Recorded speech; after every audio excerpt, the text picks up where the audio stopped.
Hey everyone, welcome to a brand new episode of the Internet of Nature podcast, brand new season, season 3. I'm Nadina Galle and I'm so glad that you're here. To kick off the new season, this week I'm thrilled to introduce you to Professor Cecil Konijnendijk. No doubt a name that those of you in the arboricultural or urban forestry worlds will recognize, and I couldn't think of a better way to kick off this season than to invite Cecil on the show. For those of you that haven't had the privilege to read Cecil's work or hear him speak, he is widely considered one of the world's leading experts in urban forestry and one of the founders of an ever-growing global community around urban forestry. I got the chance to meet Cecil early on in my PhD journey at the World Forum on Urban Forestry, where I was speaking and Cecil was co-chair of the scientific committee. And he's been nothing but supportive of my academic and entrepreneurial ventures ever since, for which I am very, very grateful. Currently, Cecil heads the Master of Urban Forestry Leadership Program at the University of British Columbia, and he co-leads the Nature-Based Solutions Institute, a think tank based in Malmö, Sweden, and in Barcelona, Spain. As you'll hear in our conversation, Cecil is passionate about connecting people to trees in our cities and towns. He has worked with international organizations like the United Nations and governments in over 30 countries to develop and implement urban forestry programs. He recently garnered a lot of international attention for putting forth the so-called 330-300 rule for urban forestry, something I'll let Cecil explain further in this episode. Before we kick off, I am so happy to share that this season's sponsor, the International Society of Arboriculture, has sponsored the show. The ISA is a global network that uses research, technology, and education to promote the professional practice of arboriculture and the benefits of trees. The ISA exists so that professionals, allied professionals, public officials, and consumers worldwide recognize the economic, environmental, and societal benefits and values of trees and their care. And we really thank them for their support. As always, remember to subscribe and leave us a comment or review if you learned something new. Please enjoy my conversation with Cecil. Hi, Cecil. Thanks for joining me. You're very welcome, Nadina. Good to see you. You too. Maybe to kick us off, do you mind just quickly introducing yourself? Sure. Yeah, my name is Cecil Konijnendijk, and I'm a professor of urban forestry at the University of British Columbia. But actually, most of my time these days, I'm co-running something called the Nature-Based Solutions Institute, which is a consultancy organization. In Barcelona, correct? In Barcelona, correct. Yeah, so I'm actually based in Barcelona these days. That's exciting. And the institute is co-run by Johan Osberg, is it? Correct, yeah. So we have two offices, one in Malmö, Sweden, and then one here, a little Spanish office that I'm running.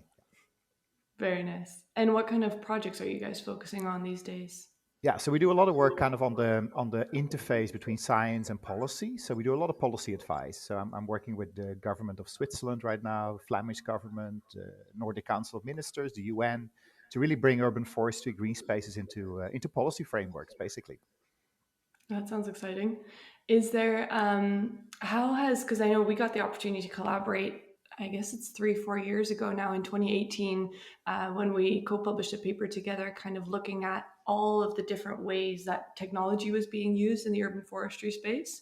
What kind of role of technology are you seeing in your own work?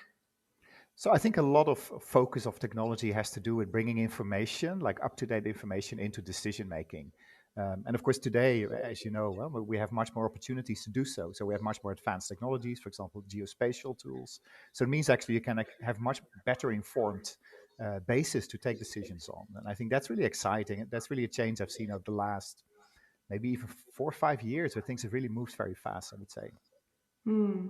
Is that something that, because you say it's really kind of progressed in recent years, would you say that's addressing a big problem in urban forestry? Is it needed, that role in technology? And if so, why did it take so long for urban forestry to catch up with technology, or technology to catch up with urban forestry? Well, I love urban forestry, right? My career has been urban forestry for over 25 years, but I have to say we're maybe not the most tech savvy. So it has taken time. And I think we've had a tendency, like maybe other natural resource professions, to be a little bit slow sometimes on the uptake. and actually focus a lot on the things that have been working well for many years. But then not maybe always going on for example, a technology wave. So I think now with new generation of experts coming in, I think people are more tech savvy, they're more alert to these kind of things, and I think that has really helped to move the field forward also in that sense. I think one of the things that we're struggling with in urban forestry is also interest amongst younger generations to get into arboriculture and similar fields. And I know I've had discussions that have kind of alluded to this idea that, if we can bring more technology into urban forestry, that might appeal to kind of the younger generation of arborists and urban foresters that we want to train for the coming generations. Is that something that you agree with? Yeah, I would say so. And I mean, the students I've been teaching, for example, at UBC in Vancouver, is obvious, right? They come in with a very different mindset. They're very eager to test geospatial tools, other types of technology. They, of course, all the Mm, time using technology, social media, etc. So I think it's a generational thing, as you say. But of course, then we also have to turn it around to say, okay, how can we make our field attractive, right, for people who want to make sure that they're on top of technology and use all these tools that are there. So we have a little bit of I think, a challenge there. We have to make sure our education follows along. We bring in right. technology into our teaching. Right. Because you started I think it's a master's program, right? The leadership in urban forestry. How does that Yeah, differ from kind of traditional urban forestry training? yeah, exactly. So we had the Bachelor of Urban Forestry at UBC, which is now very successful. So we have more than 300 students. But then as a next step, we felt we want to bring professionals back, give them Mm, about a 1 year education to kind of develop their leadership skills, but also learn what's the state of art of urban forestry, what's new, and also actually to talk about things like geomatics and geospatial issues. So our current cohort, we have the first 10 students right now in the program, but they're all people with a lot of right. experience. Yeah, so there's a lot of Canadians, for example, that work for cities and that feel, "Well, I want to upgrade myself." So I think that has to do also with this kind of technology gap that some people experience. And then together with leadership and other issues, they can really take the next step in their careers. Right. Right. So we touched on kind of, hopefully allowing urban forestry to be a lot more attractive to younger generations. I think that's kind of a key issue that we're going to face in coming years. But what kind of other big issues are you seeing in terms of urban forestry? Why is it essentially that we know now from decades of research and science that, having trees in cities is very good for us, yet there's still a lot of lagging and uptake in terms of those approaches? Why do you think that is? Yeah, I think that's a really good question, right? Because I think that the big thing that has happened is that the research is coming out, as you say, much more, but also in the right kind of journals, for example. So you see the medical journals, some of the top journals actually publishing about urban forestry, which is new. But I think then Mm, to still get into the implementation stage of things, that takes time. And I think right. one of the issues is the responsibility is often still left to the cities, who are working, of course, in their own way, often a bit fragmented. And there's a lack often of kind of a coordination, for example, at the national level. So that's one of the things I work with to try to see, okay, what can we do to push this, to coordinate it and actually integrate the latest knowledge into day-to-day urban forestry as well as in policy. Right, right. And how do you think that working at the national level, how is that going to trickle down to, almost street by street approaches in which, that's kind of the intervention at which trees happen typically is on the street level in cities in any case. So how do you think, how will you kind of hope to kind of reconnect those two? How can the national level kind of trickle down to that street level? Yeah, so some of the work we've been doing with the Nordic Council of Ministers is actually looking at that. So we had a session at the COP26 last week, where we Mm, actually had the mayors of Oslo, Stockholm, and Lahti discussing with us, for example, things like how do you integrate policy at a national level with the local level? And one of the things that mm, the mayor said is actually they need support, especially for the climate adaptation strategies. So right. they're expected to do a lot, right, through trees, through greening as well. But they say we lack guidance, we lack clear knowledge, and we lack funding. So if Mm. you at the national level can provide programs that provide a policy framework, guidelines, but also funding, that would really help cities quite a lot. Right, right. And where do you think that funding has to come from? Well, I think there's a lot of funding going into climate action, for example, right? It's clear that there is funding. It will require a reallocation of some of the funding. We know that as well. But I mean, look at, for example, our health budgets, where, of course, we have been looking at curing people from disease, while there's much more focus now on public health and Mm, what they call the preventive effects, right? So you could do something similar to try to be a bit more clever about your budgets and how you mobilize the available funding for something which is so important as climate action. Right, yeah, because that's something that's still, I think, really missing at the local level is this disconnect between you have the Office of Sustainability and of Climate, often then you have the Department of Parks and Recreation, when in Right. fact Yeah. these two are, just opposite sides of the same coin almost. So why do you think it is that one of the most ecological nature-based solutions that we have to dealing with climate change effects in cities, even those cities with those people within those cities still are not having those conversations with one another?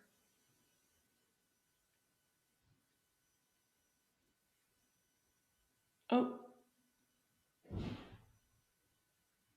Cecil, can you hear me? Yeah, I think this is a key issue, right? And we did some studies or a study recently in Canada where we looked at, on the one hand, urban forestry strategies, and the other hand, climate action strategies, and we saw there was no alignment, there was no coordination between the two, which is scary, right? That you see that actually policies should be so closely connected. Even there's no connection. Yeah, yeah. I think there was a little lag Yeah, on the line, Nadina. a little lag, yeah, but I hear you again perfectly now. That's good. Okay. Yeah, there we go. Do you want to repeat? um Shall I repeat the answer? Or yeah. yeah, maybe just Okay. repeat the answer quickly so we have it for the post-production. Yeah, exactly. Yeah. Yes, no, as you say, right, it's shocking to see that even related policies like climate and sustainability and urban forestry, they're often not really interconnected. So we did work in Canada where we looked at the 20 largest cities, led by Cindy Chang, a PhD student there. And there was no alignment between climate policies and urban forestry strategies, which in my eyes is very strange because these two are closely interconnected. So I think we Mm. have this kind of silo thinking in our city still, even though we have some new programs like sustainability, we see a lack of policy integration. And actually, I mean, for example, synergies between budgets could really be created by working together. Yeah, and I'd love to kind of dive into this link between urban forestry and health as well, because I think that's where we might have a lot to gain in upcoming years as that link in the research is becoming more and more evident. I'd love for you to speak on some of the most exciting research that you've seen in that area, but also how that might actually shift our thinking into, trees not only as a climate solution, but trees possibly as a public health solution as well, which is, of course, top of mind for many people these days. Yeah, absolutely. And I think, there's so much exciting research, as you say, right? And one of the things we knew, of course, about nature is good for us. But now I think that the exciting thing is that we start understanding the mechanisms. So what types of Mm. nature, what types of trees, what types of green spaces. So we did some work based on the latest research for the Flemish government, where we provide guidelines on if you have, for example, social health in focus, or you have, for example, mental health of children in focus, what can you do in terms of interventions? So I think the knowledge is now getting to a state. First of all, the knowledge is really good. So we have some really good clinical trials and so coming up that we can start packaging it into specific management and design guidelines. Right, right. Is how much of your day-to-day work would you say is still contributing to research, and how much is it perhaps more on the policy and the consulting side? And and how do you Yes, like that yeah, balance? yeah. And I like what I do. Right, I like the fact that I can make an impact towards the policy side. I think these days is almost like 80% of my time, 4 out of 5 days, or 5 out of 7 or something like that when it gets a bit crazy. But but I do the research, but I mean I'm supporting the research, right? So it's mostly through graduate students who are doing the work, and I still like to be involved in academia, both in UBC but also at University of Wageningen, to keep my Mm. my kind of connection there. But I think today really I'm on that kind of policy science interface much more. Right. Yeah. Yeah. And where do you see, just in terms of the research side of things, where do you see, still a big research gap when it comes to urban forestry knowledge? Because I think we often think of, we know by now trees are really good for us in all of these different aspects, whether that's economically or socially or ecologically. Where could there possibly still be research gaps when it comes to urban forestry? Well, actually, I think some of the work you've been doing connects to it, right? So the understanding of how trees grow in a city, but especially how trees grow together in a city. I think that's where we lack knowledge still. So Mm. we may know how it is in forests, right? We know a little bit about parks, but how about street trees, for example? And why don't we try new ways, new constellations of street tree plantings? I've been arguing for this for a long time. Why not just try to mix the species and you can still have nice street landscapes? But that means also that you have to think about the work of Suzanne Simard and others about how trees interact also underground. So I think we need to think much more ecologically there. We call it sometimes nature-based thinking. I think we need much more of that also in urban environments. We still treat trees like sometimes like pieces of furniture. We just put them in the ground, hope they survive. And I Yeah. think we can do much better than that. Right, right. What have you seen in terms of survival rates and or mortality rates in terms of tree plantings across different cities? How is that going? Is that something that's improved in years, or is it perhaps something that's actually decreased in recent years? Yeah, I think it depends very much where you are. I've seen programs where there's a good management program, good stewardship programs, where you see street tree Mm. survival rates pretty high. But then I also definitely see cases.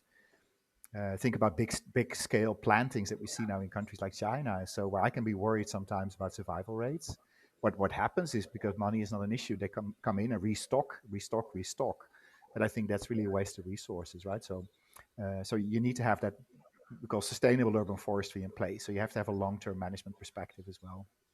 Yeah, yeah, I can imagine that approach of having that warranty, then having the tree die, and then just being in the position that you have the resources to be able to then just take the tree out, buy a new one, and replant it. That would kind of strictly go against nature-based thinking, I would imagine. It would, yeah, and it's definitely not. I'm not in favor of it, right? And I see also sometimes these huge trees going in and being planted and still not doing very well after. So I think with younger trees you can actually do a lot, but then you have to be active during especially the first years of their life, right? You have to really go in and help them along the way. I'm much more in favor of that because then the trees have a chance to adapt to their environment and they'll be more vital later in life. Maybe just for the listeners, I think it would just be really interesting to hear your perspective on, what does a successful tree planting campaign look like? And I ask that because, um, there's just been so much attention put on those, whether it's, New York with its Million Trees campaign. I think Los Angeles came out and said it wanted to plant 5 million trees. And of course, I think when we talk about these tree planting campaigns, we need to be very cognizant of the fact that it's just as, if not more important to, of course, preserve the large trees that we have. But of course, tree planting campaigns are part of the urban forestry management plan and solution. So, what in your eyes makes a successful tree planting campaign?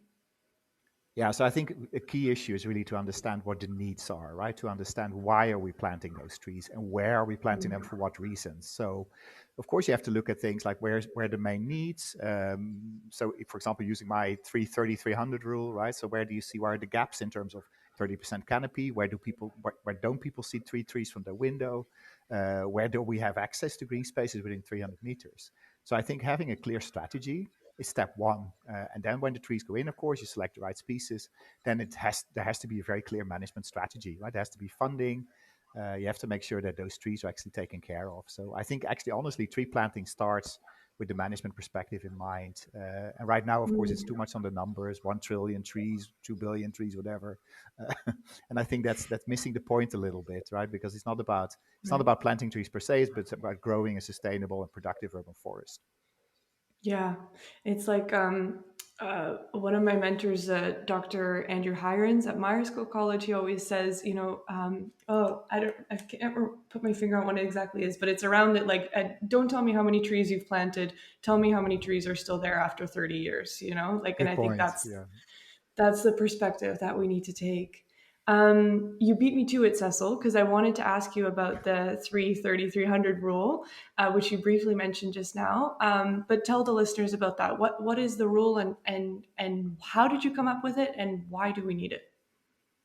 Yeah, so the thing is, of course, that researchers like myself, or especially one of us mostly in academia, you get asked all the time, like, how many trees should we put in? What should be the canopy cover? And I've always been very careful because I realized that contexts are very different. But then I also saw there was maybe a lack of impact, right? So there's the urgency to do something with greening our cities. And so then I started thinking, is there a way of actually package some of the latest scientific information in an easy way that people can remember and which still makes sense, which I can still stand for as a scientist? When we knew that Mm. from research, right? 300 meters is kind of a cutting point for people to use the nearby park or green space as much as possible. People live further away, especially further than 500 meters or so, they don't use the green space. So I knew, okay, 300 meters is kind of a good cutoff for the nearest public space. Then we know from research actually that canopy cover wise, if we hit 30%, then we're starting to get a lot of mental health benefits. Cooling benefits start kicking in. Ideally, we want to have 40%. So then you have Mm. 3,300. I was kind of playing with the numbers. I thought, hey, what can you do to actually make that something catchy? And then we know some of the research that says we have to have visible green. So you want to see green, again, for mental health, for performance, for creativity. So I said, well, why would you suffice with one tree in view from every window or workplace or school? Why not three trees? Because then you have 3,300. And that kind of Wow. stuck, right? So I launched it in February, and people seem to like it because it makes sense. Of course, you can debate it, right? But that's the idea a little bit as well. It's kind of a guideline that raises the discussion and it can help cities actually set targets, but also raise the bar. Yeah. Yeah. No, people, I would say, really like it. It's been picked up by all kinds of different media outlets. Yeah, it has. It's funny, and one of my favorite stories is that somebody contacted me, an arborist, and he said, "Hey, do you know there's this computer game? I forgot the name, but people have to build cities, right?" And somebody had been live gaming and commenting. He said, "Oh, when I put in my little town, I should not forget the 330-300 rule for urban planning." So this is somebody in a completely different world. I thought that was really cool because that's actually the Wait, idea with it, right? It's great. Yeah, like Sim City? something similar. It was not SimCity, but it was a similar game. I have it somewhere. I don't remember, but I thought it was hilarious because it's exactly what That's I wanted, right? I awesome. wanted this to go viral in a way, and that people would pick it up. And a lot of people don't know Right. where it comes from, which is great. It's fine with me because for me, it's really a contribution to the field. I feel, and so I think the more people talk about it, the better. Yeah, no, that's great. That's great. Well, I think you've done something smart there because I can completely relate to the struggle of wanting to create something that's marketable and accessible to people and have impact, but at the same time, maintain your scientific integrity. So I can completely relate to, that maybe that internal conflict that you felt. But Mhm. I think this is I think what's come out of it is has been really impactful so far, and it's clearly been picked up by all kinds of people and different outlets. And one of the things that I personally really like about it is how quantifiable it is. As someone who loves data crunching and numbers, this is something that you can actually quantify, and we could actually create a little bit of a metric for cities to go off of in terms of, we have similar perhaps indexes like the Simpsons and the Shannon's index, which can measure, how much biodiversity, how much tree diversity you might have in a city. But we didn't really have anything other than canopy cover that was as holistic, I suppose, for measuring, the quantity of urban forestry as well, which I think the 330-300 rule allows us to do.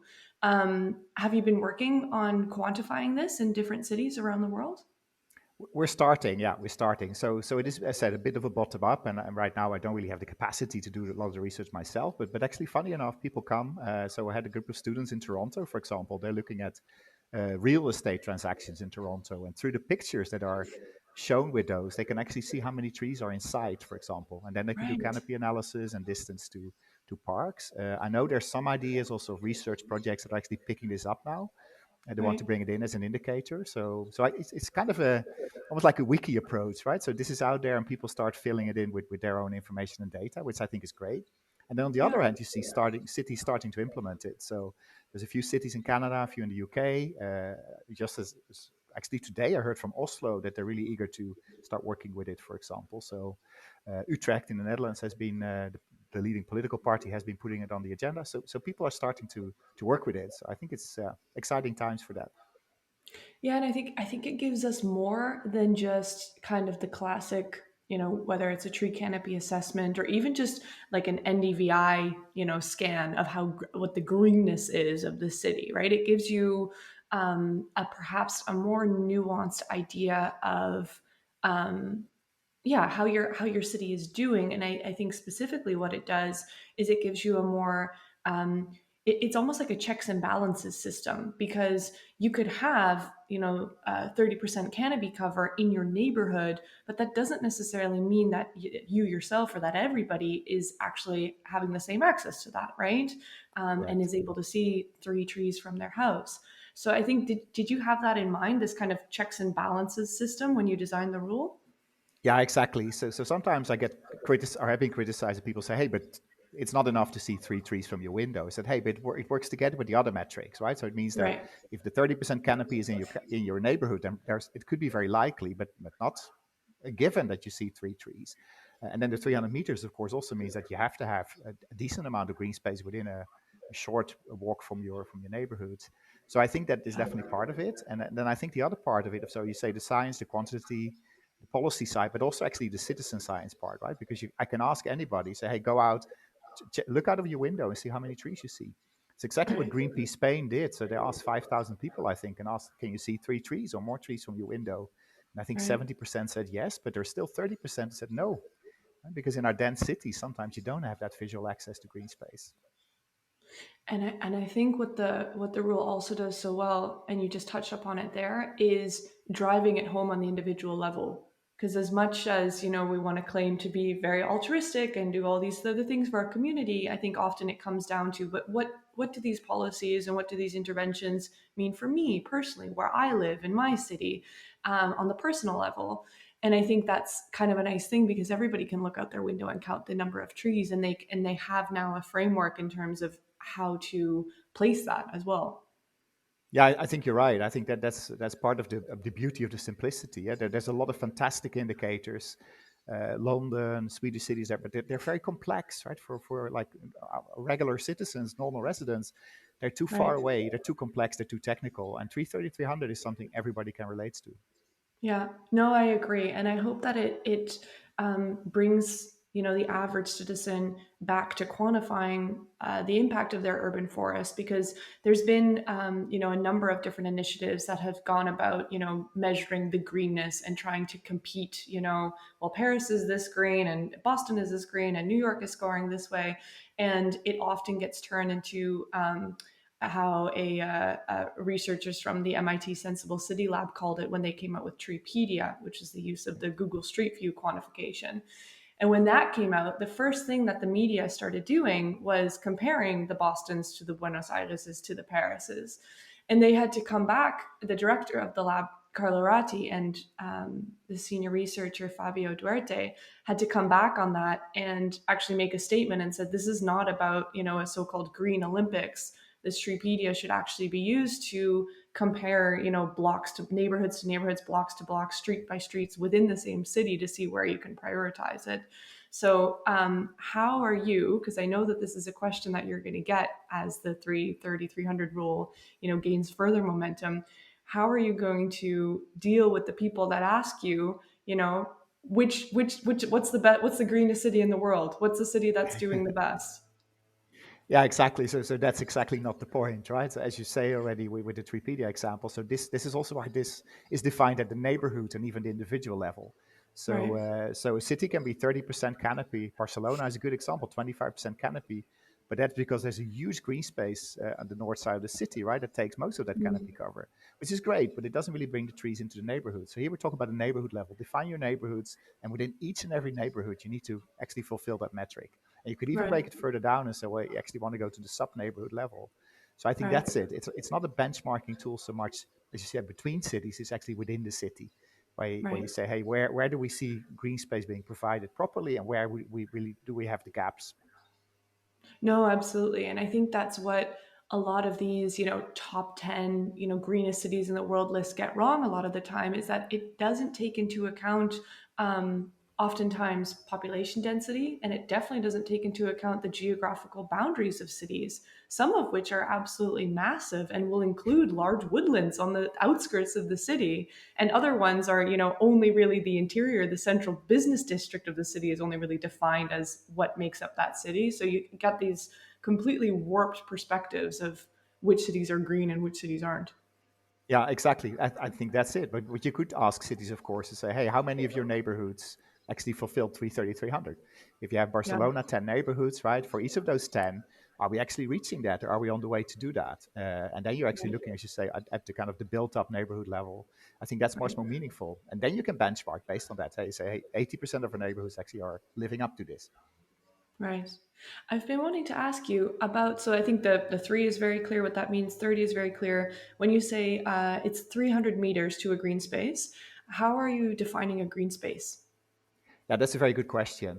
So it should be, and WHO Europe has actually defined this a little bit more in detail. They talk about a 1 hectare public green space. So it should be a Okay. park, or I'm a little bit more flexible there. I say maybe a hectare is maybe a lot to ask, but it should be a public space. It should be Mm, primarily green, and it should actually offer the opportunity for different activities. So that could be sitting on the bench, children playing, exercising, could also be other ecosystem services. So it's your yeah. multifunctional public green space, basically. But it could be an Right. avenue, like here in Barcelona, you have these wonderful treed avenues that actually double as a park, right? So it doesn't have to be your traditional Mm, park. right. Right. Right.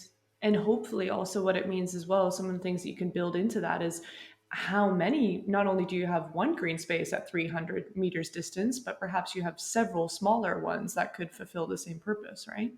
Yeah, correct, exactly. Yeah, so you could have Mm, like as you said, pocket parks or tiny forests, or actually somebody suggested at one of my seminars, say we should also have 3,000 square meters of wild nature in each neighborhood.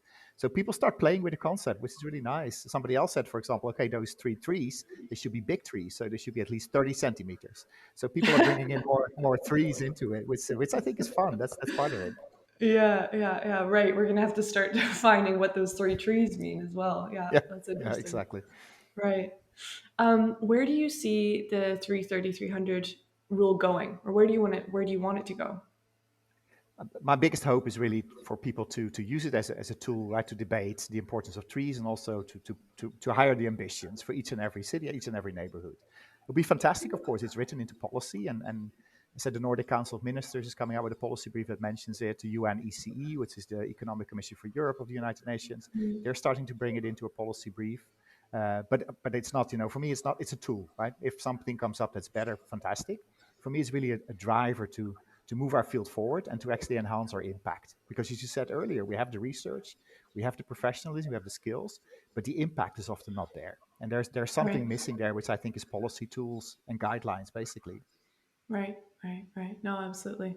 Well, I have no doubt that it'll go in that direction because it's clearly already been picked up by so many people. And I think it's already done what you originally wanted it to do as well, is not only be used in policy, but just, you know, really awaken the discussion around the importance of urban trees and bring that back to the individual level as well.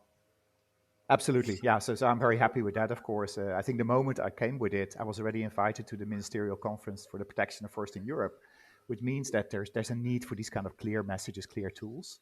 Right. And of Yeah. course, the simplicity is, it can be a danger as well. I realize it, right? We still have to have a nuanced discussion around it, but that's, I think, our role then as experts, as scientists, you and I, right? That we actually go in and say, hey, okay, great, this is some, but there are some things we have to consider while we implement this rule. Yeah. Yeah. I've always wanted to ask you, and as you know, being a professor of urban forestry, and especially pre-COVID, having had the opportunity to travel and visit many different urban forests all around the world, which is your favorite? Oh, that's a very good question. I have a few Top favorites. three So is allowed as well. top three is allowed. Okay, so are you asking, Nadina, are you asking for cities or specific urban forests? I think specifically urban forests. Yeah, so I'm a big fan of Djurgården in Stockholm. That's one of my favorites, right? So this kind of massive cultural, historical, natural area in the city. I really love that. I do love Central Park. It has a very special vibe to it. I remember the day I stepped into it for the first time. But then I also like the tree boulevards of Singapore, right? How they start imitating forest-like environments along big streets. So Mm, there's so many great examples, and I'm actually lucky. I'm going to write a new book called Reimagining Urban Green Spaces that actually is going to look into these case studies. So I'm really fat. That will be a good reason for me to do more traveling, because I have to go and revisit those places again. right, right. So what is the book on? So it's really about trying to, I mean, all the exciting things that are happening, to try to look at urban green space in a different way, to say what's happening. Are we moving Mm, the discourse, the understanding of green space to a new thing? And I think we are, right? We see all these new things happen, like vertical green and trees on buildings, and then all the health focus, the COVID stuff. And so I think green space is moving into a completely different domain in a way. So Right. what does it mean then in terms of design, of planning and management? How do we have to reimagine the role of green space in the city of the 21st, 22nd century? Right, right. What is, on that note, what is something, a trend perhaps, or a product, or even a type of greening installation that you've seen in your work that, that makes you go, okay, nice try, but this is not what we mean when we say greening cities. Yeah, so I'm a little bit hesitant with the kind of high-tech greening approach sometimes, right? So there's a lot of effort being put into green walls and green roofs, which they can be fantastic. But then I Mm, also feel sometimes that we forget sometimes actually the things like putting in a little pocket forest or putting a little pocket park into a neighborhood can have a much bigger impact. So I'm a yeah, little bit afraid sometimes that we go a little bit the engineering way of things, which of course we need to do as well, right? Sometimes you have dense cities, we have to do it. But when we do it, we should not forget sometimes to give nature itself more space. And right. that could be a rewilding approach, and that has to be done again together with people, because I think the biggest failures I've seen is some fantastic idea, very creative idea that has not been anchored in the local community. And then you Right. get this fantastically designed, I call it space, right? Where the place part, the connection with the community will never happen because the community was not part of that.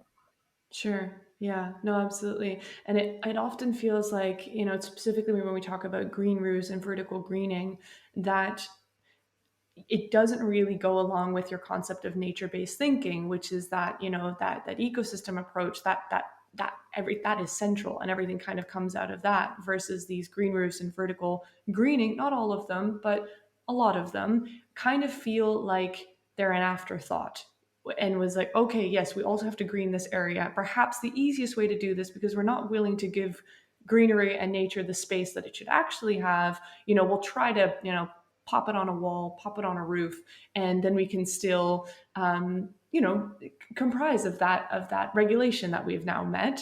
But how much is that actually added to the community? That's a bit of a question mark.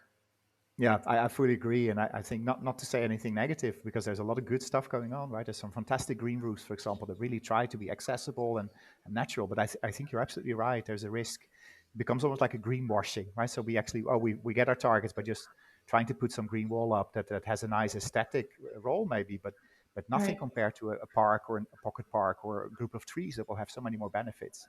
So I Yeah. think there's also the weighing up. We cannot say, well, a green wall can actually replace a local pocket park, for example. That's very difficult, Right. right? They're very different.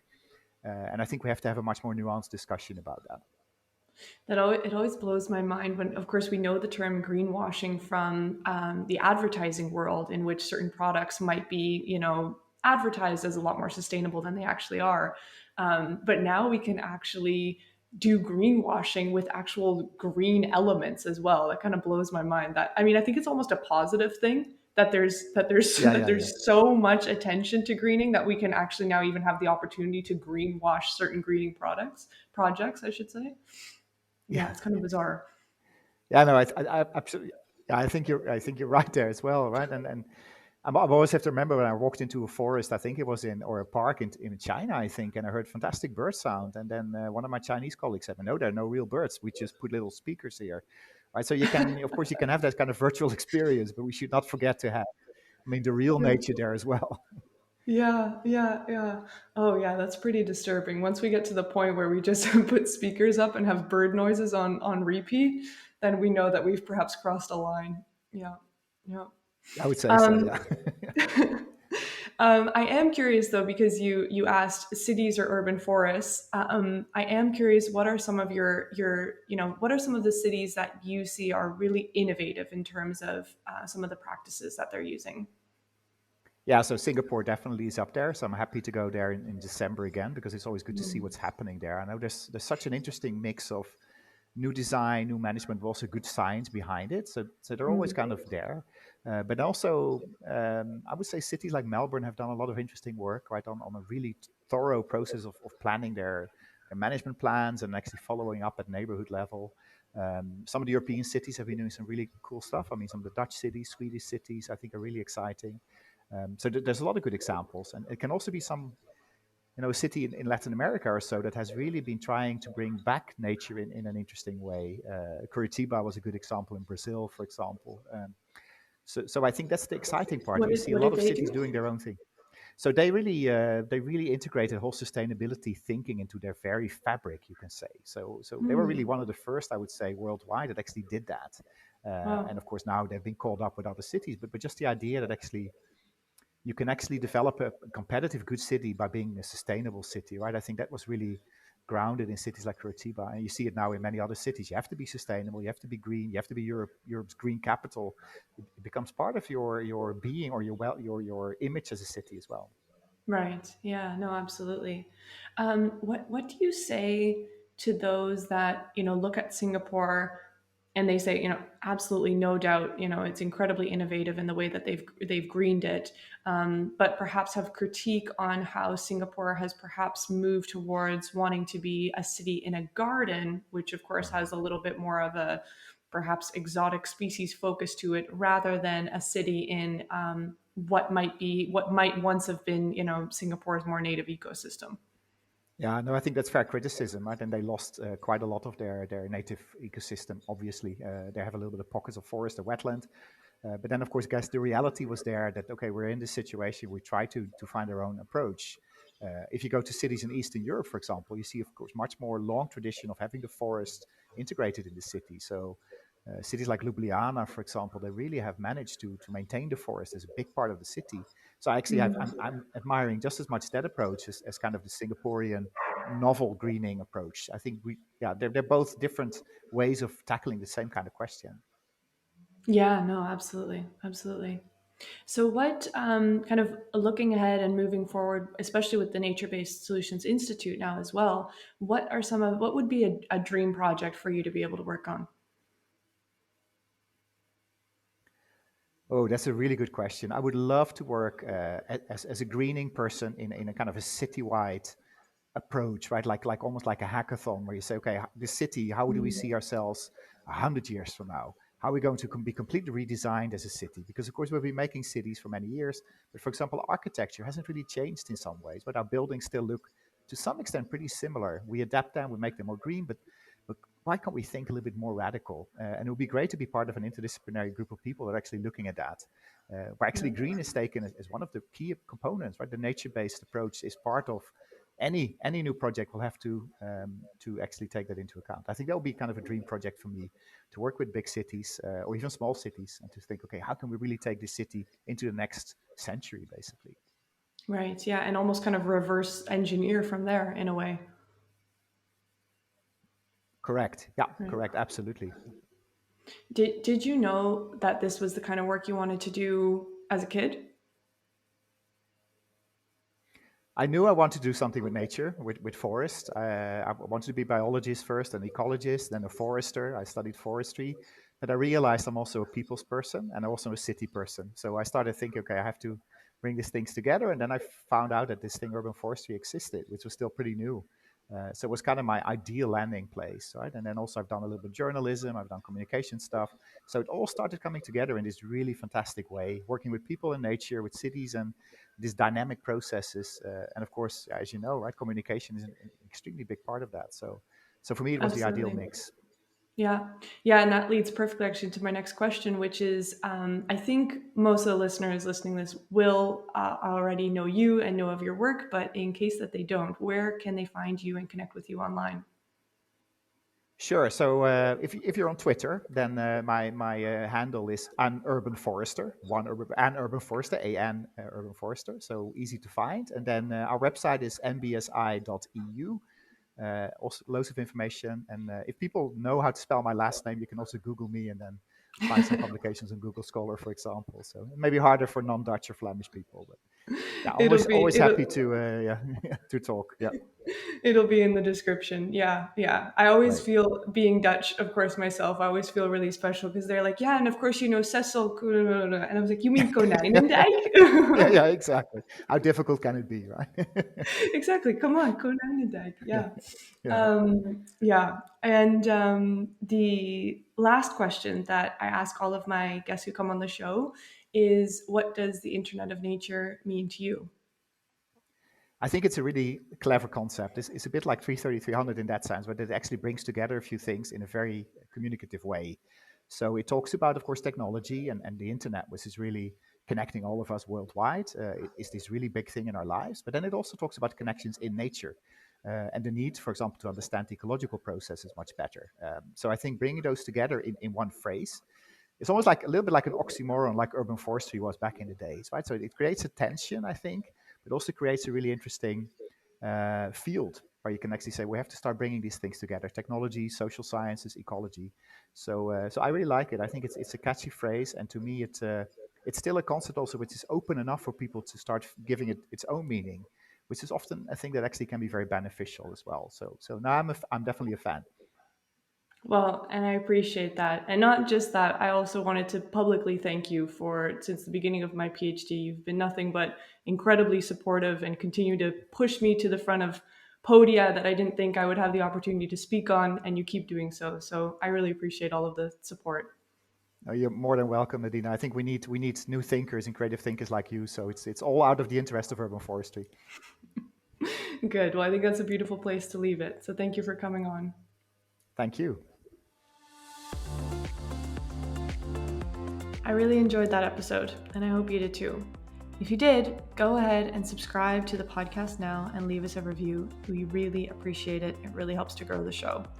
We'll be back next week with Clara Rowe, the CEO of Restore, which some of you may recognize as Tom Crowther's of the ETH Zurich Crowther Lab initiative to get ecosystem restoration online. It's sure to be a great episode, so don't miss it. In the meantime, how does your home score on Cecil's 3-30-300 rule?